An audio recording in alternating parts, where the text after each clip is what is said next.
하다 보면 그 사람의 어떤 관심사, 그 사람이 어떤 관심을 가지고 있는지, 또 그 사람이 현재 삶의 중심이 어디에 있는지를 그 사람의 대화나 그 사람의 행동을 통해 우리는 짐작할 수 있습니다. 저희 아이들은 하루에 100번도 넘는 것 같습니다. 100번도 넘게 엄마를 부릅니다. 엄마 이거 해주세요. 엄마 저거 해주세요. 엄마 이리 와보세요. 엄마를 하여튼 100번도 넘게 부르는 것 같습니다. 그러니까 저희 아이들의 삶의 중심은 엄마입니다. 제가 같이 있어도 엄마를 부릅니다. 저희 청년 때, 청년부 시절에 청년들끼리 이렇게 특별히 남자, 형제들끼리 같이 모여 있으면 이 청년부의 자매들에 관련된 이야기가 빠지지 않습니다. 저 자매가 어떤가? 이 자매가 어떤가? 그 형제들의 관심사는 그 형제들의 결혼하지 않은 청년들의 이 삶의 중심에는 이성에 대한 부분이 항상 들어 있습니다. 근데 저희 청년부에 한 형님이 계셨는데 그 형님은 저보다 3살 많은 분이었는데 청년 때 저희들끼리 형제들끼리 모이면 그렇게 자매 얘기 막 하고 그러는데 그 형이 오면 항상 자신의 꿈에 대한 이야기, 자기의 비전에 대한 이야기를 계속 했어요. 그래서 처음에는 뭐야 저 형 그러다가 나중에는 그 형과 대화 나누는 것이 참 좋더라고요. 또 제가 교회 후배 중에 한 명은 만나면 간증을 합니다. 한 주간 하나님이 나의 삶을 어떻게 인도하셨는지에 대한 삶의 모습들, 하나님께서 나의 삶을 어떻게 하셨는지에 대한 간증을 계속 하는 거예요. 지금은 그 친구가 피지로 선교사로 나가 있습니다. 여러분, 우리는 평소에 우리의 삶에서 사람들과의 관계에서 어떤 말을 하고 또 어떤 행동들을 하는가를 보면 그 사람의 현재 삶의 중심이 어디에 있는지 우리는 알 수 있습니다. 다윗은 오늘 사무엘하에 보면 여러분 다윗이 이스라엘의 전체 왕이 되고 이스라엘 나라의 전체 왕이 되고 했던 일이 무엇이냐면 이스라엘의 수도를 예루살렘으로 옮기는 것이었습니다. 그래서 예루살렘을 정복하고 거기 살던 여부수 사람들을 몰아내고 예루살렘을 정복하고 그곳을 수도로 삼았습니다. 그러니까 어떤 지리적인 중심을 잡은 것입니다. 그리고 나서 했던 것이 무엇이냐면 하나님의 언약궤를 다윗 성으로 모셔오고자 했습니다. 가지고 오고자 했습니다. 오늘 본문에 보면 오벳 에돔의 집에 있던 언약궤를 가져오도록 했습니다. 여러분 무슨 뜻입니까? 언약궤를 가지고 온다는 것은 무슨 뜻이냐면 하나님 중심 되는 나라를 만들겠다라는 뜻이 담겨져 있습니다. 여러분 그것이 쉬운 것 같지만 그냥 말처럼 하나님 중심되는 나라 되는 것 쉬운 것 같지만 결코 쉽지 않은 것이죠. 여러분 어떤 나라들은 강한 군대를 중심으로 그 나라가 이끌어갑니다. 군대 중심의 나라, 힘의 중심의 나라가 있습니다. 어떤 나라는 경제를 중심으로 그 나라가 이끌어갑니다. 어떤 리더는 어떤 기술력을 중심으로 그 나라를 이끌어갑니다.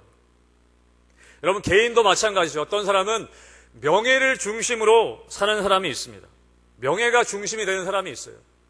어떤 사람은 돈이 중심이 되는 사람이 있습니다. 어떤 사람은 건강이 중심이 되는 사람이 있죠. 결국에 뭐냐면 자기 자신이 중심이 되는 사람인 것입니다. 여러분 다윗은 하나님이 중심인 나라를 세우기를 원했습니다. 그래서 언약궤를 가져오려고 했죠. 이것은 단지 표면적인 어떤 정치적인 행동이 아니었습니다. 정치적으로 그 법궤를 이용해서 사람들을 하나로 모으려는 정치적인 수단으로서 사용한 것이 아니라 말씀을 읽어보면 다윗은 정말 하나님 중심되는 나라를 만들려고 했습니다. 여러분 우리가 하나님 중심으로 하나님을 신뢰하며 나아가는 것과 하나님을 이용하는 것과는 다른 것입니다. 사무엘상 4장에 보면 이스라엘 군대가 블레셋 군대와 싸울 때 계속 패합니다. 계속 싸우면서 지니까 어떻게 하냐면 언약궤를 좀 가지고 오자. 언약궤를 가지고 오면 우리가 이기지 않겠냐. 그래서 언약궤를 가지고 옵니다. 이길 줄 알고. 그랬는데 여전히 패하죠. 그리고 언약궤마저 뺏겨버립니다. 여러분 그 이스라엘 군대는 하나님을 신뢰한 것이 아니라 하나님을 이용하려고 했던 것입니다. 여러분 많은 사람들의 믿음의 한계가 거기에 있습니다. 하나님을 신뢰하고 하나님 중심되는 것이 아니라 내가 주인이 되고 하나님은 나를 도와주는 분으로 정도 여긴다는 것이죠. 하나님을 이용하려고 할 때가 많이 있다는 것입니다. 여러분, 다윗은 오늘 오벳 에돔의 집에서 언약궤를 가지고 오려고 했습니다. 이 다윗이 언약궤를 가지고 오는 것과는, 이스라엘 군대가 언약궤를 가지고 오는 것과는 다른 것이었습니다. 다윗은 하나님 중심의 삶, 또 이스라엘이 하나님 중심의 나라가 정말 되기를 원했어요. 그래서 오늘 읽은 말씀, 여러분 사무엘하 6장을 보시면 여호와 앞에서라는 단어가 5번 등장합니다. 여호와 앞에서. 5절과 14절과 16절과 21절에는 2번이나 기록되어 있습니다. 여호와 앞에서. 여러분, 다윗은 그만큼 하나님 중심이 되는 사람이었습니다. 하나님 중심 되는 사람. 그런데 오늘 말씀에 이 다윗과 대조되는 사람이 기록되어 있습니다. 누구냐면 미갈입니다. 사울의 딸 미갈. 여러분, 오늘 읽진 않았지만 사무엘하 6장 20절을 보면 이렇게 기록되어 있습니다. 6장 20절을 제가 읽겠습니다. 다윗이 자기의 가족에게 축복하러 돌아오매 사울의 딸 미갈이 나와서 다윗을 맞으며 이르되 이스라엘 왕이 오늘 어떻게 영화로우신지 방탕한 자가 염치 없이 자기의 몸을 드러내는 것처럼 오늘 그의 신복의 계집종의 눈앞에서 몸을 드러내셨도다. 여러분, 이게 무슨 말입니까? 왜 그렇게 채통을 안 지키고 그렇게 춤을 추고 그럽니까? 왕이 되어가지고. 여러분, 이 미갈은요, 사람 중심의 사람이었습니다. 사람이 나를 어떻게 보느냐, 사람들이 나를 어떻게 평가하느냐, 그거에 중심이 잡혀 있었어요. 여러분, 이 미갈의 아버지였던 사울도 그러지 않았습니까? 사람이 중심이었습니다. 사람들이 나를 어떻게 생각할까? 사람들이 이렇게 하면 어떨까? 그래서 사무엘이 오기 전에 제사도 드리고, 사람들이 원하니까 다 멸절하지 않고 아몰렉과의 전투에서 남기기도 하고, 늘 사람 중심의 삶을 살았다는 것을 볼 수 있습니다. 그런데 그 딸 미갈도 그런 것이에요. 여러분, 그런 다윗은 철저하게 여호와 앞에서, 이렇게 얘기하는 이 미갈 앞에서도요, 내가 여호와 앞에서 한 것이다 라는 하나님 중심의 신앙을 보여주었습니다. 사랑하는 성도 여러분, 여러분 하나님 중심의 신앙의 삶을 사시기를 축복합니다. 그런데 오늘 본문에 보면 여러분, 이렇게 법궤를 옮기는 것이요, 처음이 아니었습니다. 오늘 오벳 에돔의 집에서 다윗성으로 법궤를 옮기는 것이 첫 번째가 아니었어요. 6장 앞부분을 보면요, 한 번 실패했습니다. 여러분 아시는 것처럼 다윗이 언약궤를 메고 예루살렘으로 오는 가운데 1차에선 실패했어요. 오늘 본문에 나온 이야기는 2차 시도입니다. 2차 시도. 여러분, 우리가 운동 경기 보면, 올림픽 같은 데 보면, 멀리뛰기 같은 거 보면요, 한 번에 끝나지 않고요, 2번, 3번 합니다. 그래서 좋은 기록을 삼는 거죠. 2차 시도가 있습니다. 3차 시도가 있습니다. 오늘 다윗은요, 이 법궤를 옮겨오는데 1차 시도에 실패합니다. 그리고 오늘 본문은 2차 시도 하는 것입니다. 여러분, 1차 시도에서 왜 실패했는지 여러분 아시죠? 다윗이 열심으로 준비합니다. 그냥 대충 한 거 아니었어요. 6장 앞부분을 보면, 6장 1절에 보면 무리를 뽑아 3만 명을 준비합니다. 3만 명. 법궤를 옮겨오기 위해서 3만 명을 준비하고, 5절에 보시면 온 이스라엘 족속이 잣나무로 만든 여러 가지 악기와 수금과 비파와 소고와 양금과 재금으로 여호와 앞에 연주했습니다. 열심으로 준비했어요. 그런데 어떻게 됩니까? 수레로 끌고 오다가 소가 뛰는 바람에 넘어질까봐, 그래서 웃사라는 사람이 손을 댑니다.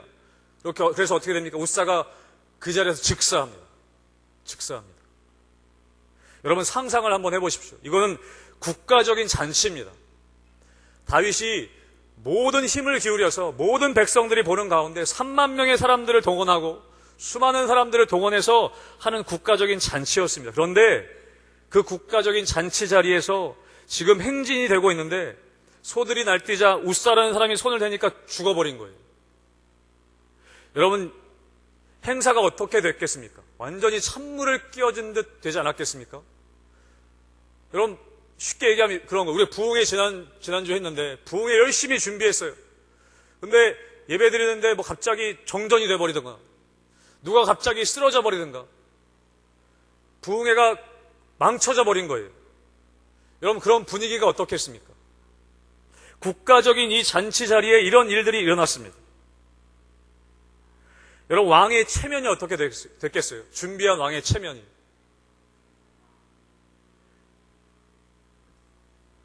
그런데 오늘 본문 보면 다윗이 멈추지 않고 2차로 시도합니다. 두 번째로 법궤를 가지고 오는 것을 시도해요. 여러분 1차 시도 때 보시면 여러분 사무엘하 6장 8절을 보시면 이런 말씀이 기록되어 있습니다. 사무엘하 6장 8절 말씀 같이 읽어보겠습니다. 시작. 여호와께서 웃사를 치심으로 다윗이 분하여 그곳을 베레사 웃사라 부르니 아멘. 그 이름이 오늘까지 이르니라. 아멘. 여러분 여호와께서 웃사를 치셨습니다. 근데 그 다음에 다윗의 반응이 뭐냐면 다윗이 분하여 그랬어요. 분하여. 화가 났어요. 여러분 화가 나지 않겠습니까? 여러분 부흥회가 잘 진행되는 가운데 갑자기 정전이 되거나 뭔가 문제가 생겼으면 여러분 저도 화가 날 것 같아요. 왜 이런 일이 일어날까? 여러분 다윗이 분했다라고 되어 있어요. 분했다. 이게 하나님께 대한 분인지 그 상황에 대한 분냄인지는 모르겠어요. 그런데 다윗이 분이 났습니다. 화가 났어요. 여러분 근데 오늘 이 장면을 보면 다른 한 장면이 좀 생각이 납니다. 뭐냐면 창세기 여러분 4장에 보시면 가인과 아벨에 대한 이야기가 있습니다. 여러분 가인이 하나님께 제물을 드렸을 때 여러분 어떻게 됩니까? 여러분 가인이 하나님께 뭔가 드리고 싶었던 것 같아요. 그래서 가인이 제물을 드립니다. 하나님 앞에. 근데 어떻게 되냐면 여러분 창세기 4장 5절과 6절 말씀을 저희가 같이 한번 보도록 하겠습니다. 하나님이 그 가인의 제물을 받지 않으시는 장면이 나와요. 5절과 6절 같이 읽습니다. 시작. 가인과 그의 제물은 받지 아니하신지라 가인이 몹시 분하여 안색이 변하니 여호와께서 가인에게 이르시되 내가 분하여 함은 어찌 됨이며 안색이 변함은 어찌 됨이냐. 여러분 가인이 제물을 드렸는데요. 아벨의 제사는 받으시고 가인의 제사는 받지 않으셨어요. 받지 않으신 게 어떤 의미인지는 잘 모르겠어요. 어떤 영적인 의미인지 모르겠지만 가인이 알았던 거예요. 하나님이 내 제물은 받지 않으셨구나. 근데 가인이 어떻게 반응했냐면 화를 냈습니다. 여러분 다윗도 그러지 않았습니까? 하나님이 그 법궤를 옮겨오는 것을 못 오게 하시니까 다윗이 분냈다 그렇게 되어 있어요. 그런데 여러분 가인도 분냈다 그렇게 기록되어 있습니다. 다윗도 화가 났고 여러분 가인도 화가 났습니다. 무엇에 화가 난 것입니까? 하나님이 받지 않으셨다는 사실에 대해서 화가 난 거예요. 거기까지는 똑같습니다. 여러분 혹시 여러분의 삶 가운데 이런 경험이 있지 않으십니까? 내가 하나님께 뭔가 열심히 뭔가 했는데 받아들여지지 않는 것 같은 때 여러분 그럴 때 화를 내보신 경험이 있지 않으십니까? 내가 작정 기도를 막 했는데 40일 동안 막 작정 기도를 했어요. 금식도 했어요. 1,000번째 감사 예물도 드렸어요. 그런데 내가 원하는 뭔가 이루어지지 않을 때 하나님이 받으시는 것 같지 않을 때 오히려 여러분 나쁜 결과가 나타났을 때 나는 선의로 투자했던 일들이 더 안 좋은 결과들로 나타났을 때 여러분 하나님께 대해서 혹시 그 상황에 대해서 분내셨던 경험이 없으십니까? 계실 거라 생각됩니다. 여러분 그런데 다윗도 그랬어요. 다윗도 분을 냈습니다. 다윗도 사람이었거든요. 그런 상황에서 분을 냈어요. 여러분 가인도 분을 냈습니다. 그런데 여러분 그 다음이 다른 차원의 일들이 펼쳐집니다. 여러분 사무엘하 6장 8절에서 그렇게 다윗이 분을 냈습니다. 그런데 9절에 보시면 어떻게 기록되냐면 이렇게 기록되어 있습니다. 다윗이 그날에 여호와를 두려워하여 이르되 그날에 다윗이 여호와를 두려워하여 이르되 여러분 분을 냈지만 다윗은 그 다음에 어떻게 반응했냐면 하나님을 두려워했어요. 뭐냐면 내가 뭔가 잘못했구나. 뭔가 잘못됐구나. 하나님을 두려워하는 마음을 가지고 멈췄습니다. 내가 뭐가 잘못됐구나. 그래서 그것을 고치려고 했습니다. 바꿔나가려고 했습니다. 그래서 여러분 오늘 이 오벳 에돔의 집에서 이 사람들이 법궤를 메고 올 때 방법이 바뀝니다.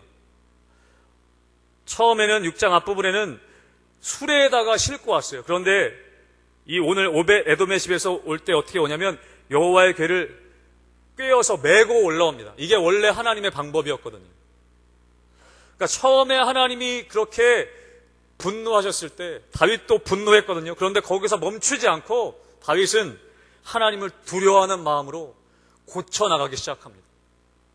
그리고 오벳 에돔의 집에서 다른 방법으로 하나님이 원하시는 방법을 찾아서 그 궤를 메고 올라옵니다.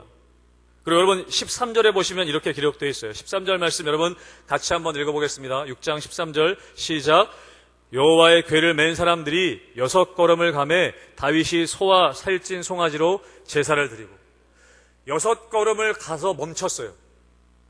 상상해보면 그런 그림이 그려집니다. 6걸음을 한번 가본 거예요.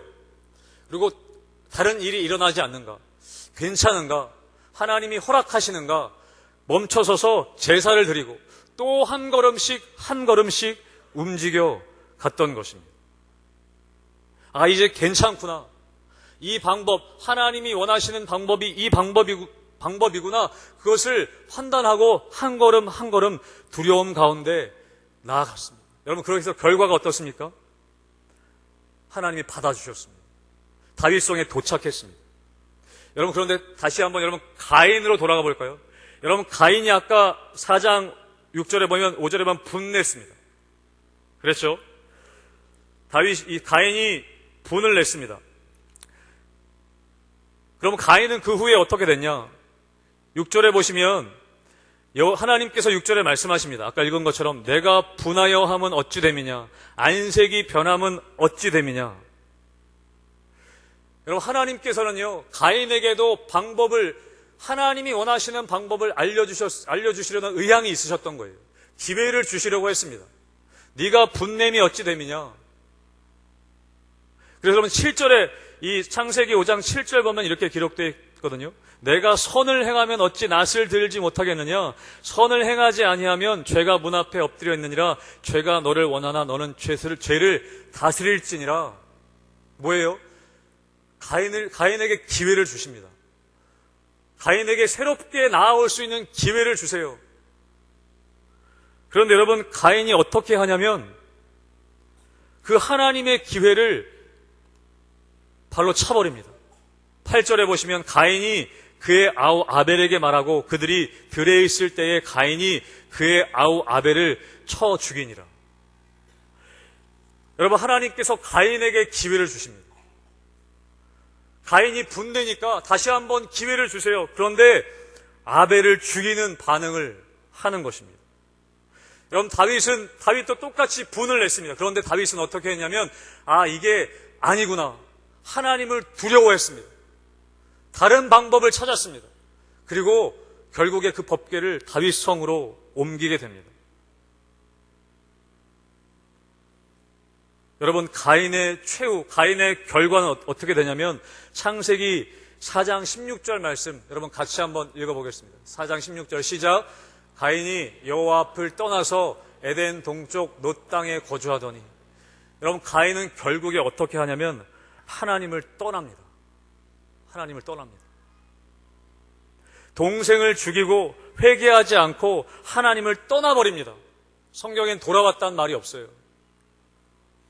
여러분, 다윗은 어떻습니까? 다윗은 어떤 결말을 낳습니까? 분명 가인처럼 똑같이 화를 냈습니다. 그런데 하나님을 두려워하고 방향을 다시 정해서 주님 앞에 2차 시도를 합니다. 2차 시도를 합니다. 사랑하는 성도 여러분, 우리가 신앙생활할 때 내가 열심히 준비하고 내 믿음을 다해서 하나님 앞에 나아갑니다. 그런데 내가 생각하기에 합당하지 않은 결과들이 펼쳐질 때가 있습니다. 나는 열심히 준비한 것 같은데, 기도함으로 믿음으로 준비한 것 같은데, 여러분, 그럼에도 불구하고 여러분 계속 시도하시기를 주님의 이름으로 축복합니다. 2차 시도하시는 거예요. 하나님 떠나지 마시고 2차 시도하시는 거예요. 여러분, 다윗은요, 상황은 그랬지만 오늘 12절 말씀에 보면 오벳 에돔의 집에 또 그의 소유에 하나님이 복을 주셨다라는 말을 들었어요. 여러분, 하나님은 어떠신 분이냐면 우리에게 복 주시기를 원하시는 분인 줄로 믿습니다. 이건 변하지 않는 거예요. 여러분, 다윗은 그 변하지 않는 그 사실을 바라보고 2차 시도한 거예요. 하나님은 우리에게 복 주시기 원하시는 분이구나. 그것을 붙들고 1차에는 실패했지만 2차 시도한 것입니다. 여러분, 하나님이 우리에게 복 주시기를 원하시는 분이라는 사실을 의심하지 않게 되기를 축복합니다. 그건 변하지 않는 거예요. 하나님이 우리에게 좋은 것 주시려고 하는 분이라는 건 변하지 않는 분이에요. 가인에게도 마찬가지였습니다. 좋은 것 주시려고 계속 하셨어요. 기회 주셨어요. 그런데 가인은 2차 시도하지 않았습니다. 그냥 하나님을 떠나버렸습니다. 여러분 작정하고 기도하시고 때로는 금식도 하시고 여러분 그럼에도 불구하고 내가 원하는 또 원치 않는 결과들이 펼쳐질 때 여러분 하나님께 원망하지 않게 되시기를 바라요. 여러분 하나님은 뭔가 이유가 있으신 거예요. 뭔가 이유가 있으신 거예요. 우리가 알지 못하는. 여러분 그럼에도 불구하고 분낼 수 있습니다. 다윗도 분냈잖아요. 그런데 분낼지라도 다시 하나님 앞에 엎드리는 게 은혜인 줄로 믿습니다. 다윗은 분냈지만 다시 겸손하게 하나님 앞에 나아갔습니다. 가인은 하나님을 떠나버렸습니다. 그것이 다른 거예요. 여러분 2차 시도하시고 또 안 되면 3차 시도하시고 또 회개하고 또 돌이켜서 또 하나님 원하시는 방법을 찾아서 계속해서 시도하게 되시기를 다시 한번 축복합니다. 그런 거예요. 여러분 그럴 때 다윗의 삶 가운데는요 엄청난 찬양이 쏟아져 나옵니다. 오늘 말씀에 보면 15절에 보면 다윗과 온 이스라엘 족속이 즐거이 환호하며 나팔을 불고 여호와의 궤를 메어오니라. 14절에서는 다윗이 여호와 앞에 힘을 다하여 춤을 추었다. 여러분 그렇게 계속 시도하고 또 시도하고 나아갈 때 하나님이 마침내 받아주셨을 때 여러분 그 결과는요 다윗 개인뿐만 아니라 이스라엘 전체 공동체 가운데 찬양이 쏟아져 나왔던 것입니다. 여러분 우리 교회가 그렇게 되었으면 좋겠습니다. 또 시도하고 또 하나님 원하시는 방향을 또 따라서 계속 시도하여서 하나님 받아주실 때 우리 공동체 전체가 함께 찬양하고 또 우리 자녀들이 그것을 보고 아 이렇게 가는 거구나 그것을 아는 것이죠. 그럼 그것이 귀중한 가르침인 것입니다.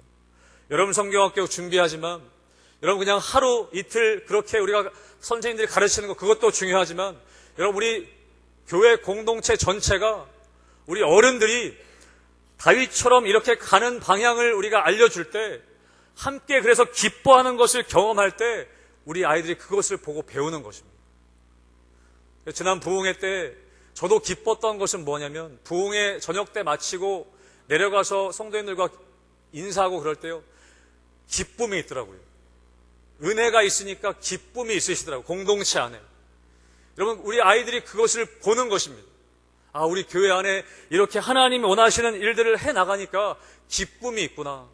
어제 비 오는 가운데 그렇게 비가 와도 여러분 기쁨으로 그 바자회 감당하시는 모습을 우리 자녀들이 보는 거예요. 이렇게 하니까 기쁨이 있구나. 찬양이 있구나. 여러분 우리가 다윗의 길을 걸어가야겠습니다. 근데 오늘 말씀에 보면요 가인과 같은 부류가 있을 뿐만 아니라 다윗과 같은 부류가 있을 뿐만 아니라 또 한 사람이 등장하는데 처음에도 소개해드렸지만 미갈이라는 사람이 나옵니다. 미갈. 여러분 오늘 읽은 6장 16절 말씀을 같이 한번 다시 읽어보도록 하겠습니다. 6장 16절입니다. 시작. 여호와의 궤가 다윗성으로 들어올 때에 사울의 딸 미갈이 창으로 내다보다가 다윗 왕이 여호와 앞에서 뛰놀며 춤추는 것을 보고 심중에 그를 업신여기니라. 아멘. 또 이런 부류가 있을 수 있다는 거예요. 다윗이 춤을 추는 것을 이 왕궁의 창문으로 쳐다보면서 어떻게 했냐면 업신여겼다 그렇게 되어 있어요. 업신여겼다. 그런데 여러분 이 업신여겼다라는 단어를 찾아보니까 이 단어가 어디에 쓰였냐면 창세기 25장에 야곱과 에서에 대한 장면이 나올 때 쓰여지더라고요. 이 특별히 창세기 25장에 보면 팥죽 한 그릇에 이 에서가 장자권을 파는 장면 나오지 않습니까? 거기 보시면 창세기 25장 34절을 저희가 같이 한번 읽어보도록 하겠습니다. 시작.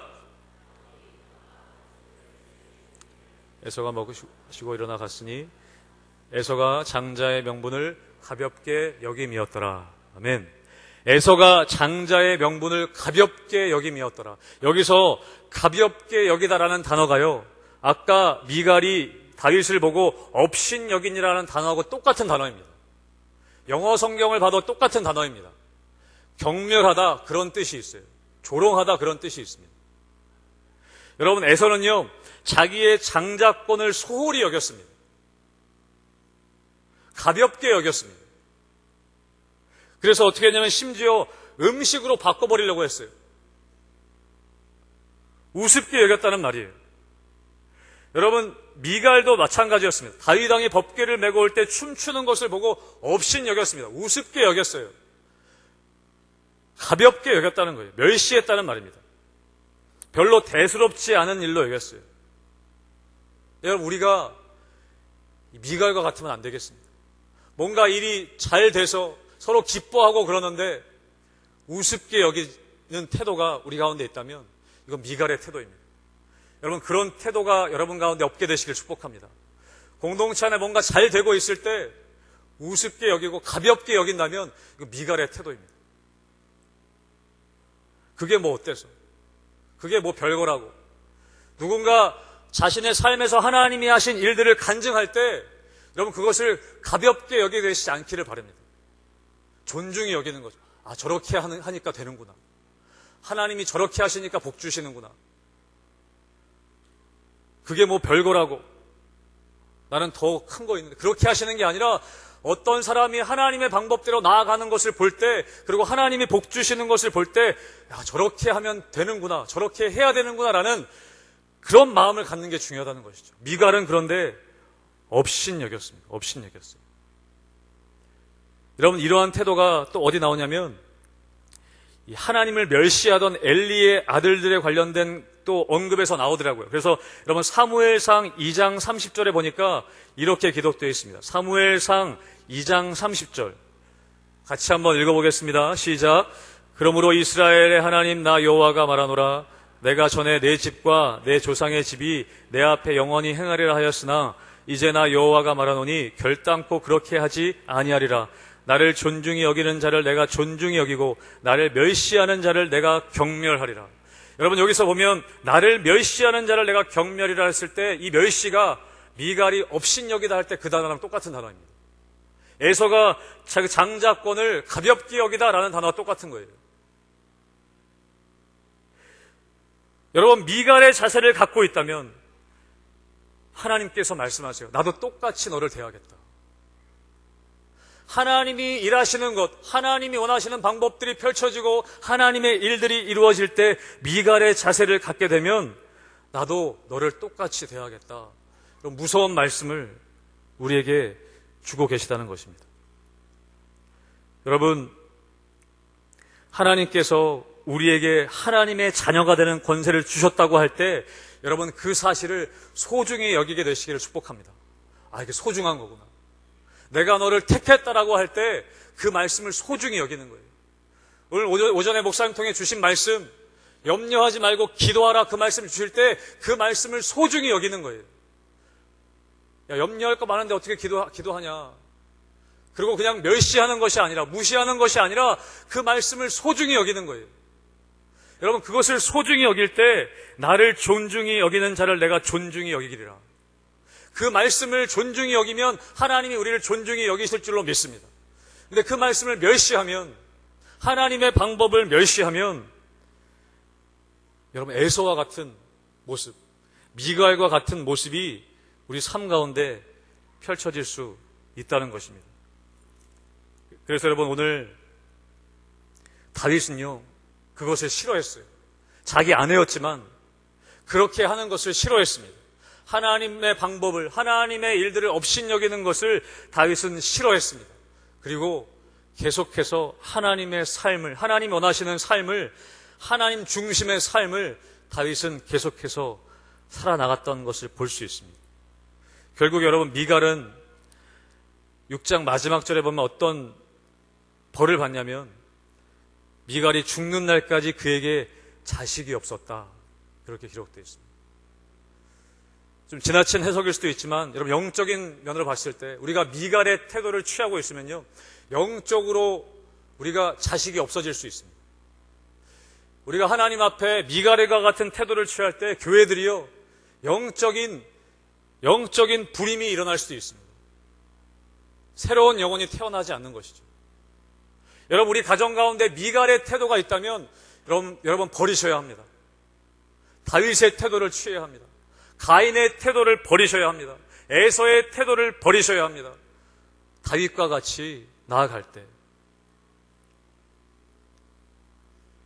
우리의 삶에 내가 열심으로 믿음으로 뭔가 했는데 내가 원하는 일들이 이루어지지 않고 오히려 좋지 않은 일들이 일어난 것 같을 때, 여러분, 그럼에도 불구하고 여러분, 하나님은 나에게 좋은 것 주시는 분이라는 믿음을 가지고 2차 시도하시고 3차 시도하시고, 여러분, 그래서 정말 함께 기뻐할 그것을 소망하며 여러분 나아가게 되시기를 주님의 이름으로 축복합니다. 그런 우리가 교회가 그런 우리 구독교회 되기를 주님의 이름으로 축복합니다. 아멘. 기도하겠습니다. 하나님, 우리 삶 가운데 늘 하나님 중심되는 삶 살게 하여 주시옵소서. 사람 중심되지 않고 다른 세상의 것들 중심되지 않고, 그래서 다른 길 가지 않는 우리 교회 되어서, 우리 성도님들 되어서 다윗과 같이 하나님 계속해서 하나님이 원하시는 길로 걸어가고, 또 하나님 원하시지 않을 때 또 하나님 원하시는 그 뜻을 구하며 회개하며 다시 나아가는 그런 믿음의 길을 걸어갈 때 마침내 하나님 받아주셔서 함께 기뻐하며 함께 즐거워할 수 있는 우리 구독교회 되게 하여 주시옵소서. 하나님, 우리 이번 여름에 여러 가지 행사들 준비하는 가운데 있습니다. 열심으로 준비하며 나아갈 때, 하나님 방법대로 나아갈 때 하나님 주시는 기쁨이 있는 놀라운 열매가 있는 우리 이번 여름의 모든 행사들 될 수 있도록 은혜 허락하여 주시옵소서. 감사하며 예수님의 이름으로 기도하옵나이다. 아멘. 할렐루야.